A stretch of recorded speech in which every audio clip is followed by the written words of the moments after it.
How can your child confidently join a Welsh medium school or stream, even if they haven't spoken Welsh before? At the Canolfan Iaith, we're here to help your child begin their bilingual journey with confidence.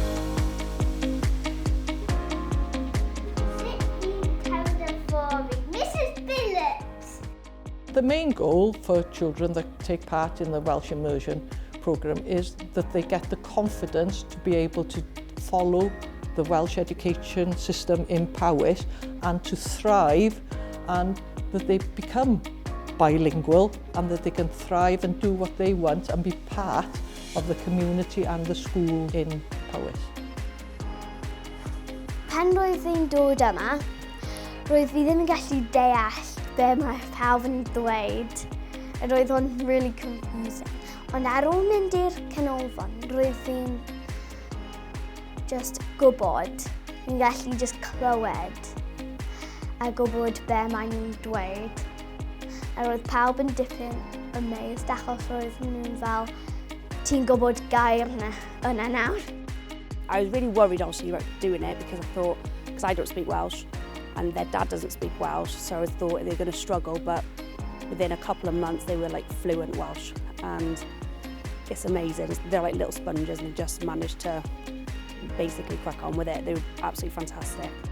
Waith y trochi helpu fi codi hyder yn wneud pethau o dydd I dydd. Rydw i mwynhau dysgu Cymraeg. Dwi'n hoffi trochi.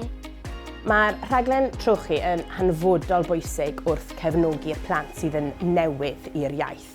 Ni siarad fan yn plant sydd yn dod o deuluoedd hollol Saesneg a nawr maen nhw'n datblygu sgiliau I siarad yn hyderus, I gyfathrebu gyda oedolion ac I gyfoedion yn y Cymraeg, a maen nhw wedi dysgu wneud hwn yn awyrgylch hollol hamddenol ac ymlaciol yn y trochi yn y cyfnod cynradd gyda ni fan hyn, ac maen nhw'n datblygu I fod yn rili hyderus yn defnyddio'r sgiliau'r iaith hefyd.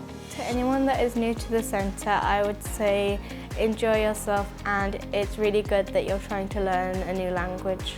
Roedd o'n dipyn challenging, ond nawr dwi'n just siarad a mae'n mynd yn well a well pob dydd.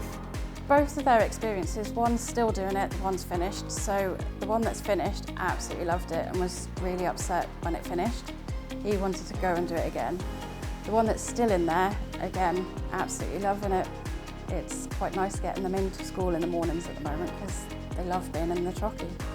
If I could share one message to any parents considering the Welsh Immersion project for their children, it would be to go for it. Children are sponges, they pick up languages up so easily. It's actually quite scary how quickly they become fluent.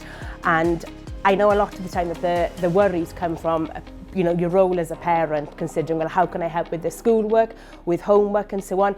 But there's, the equal amount of support out there for parents as well. Use your children's teachers as a resource as well. They will happily help with anything. And if you are on a Welsh language journey yourself, again, discuss it with the schools and they will support you every step of the way. For more information, search for Destination Bilingual.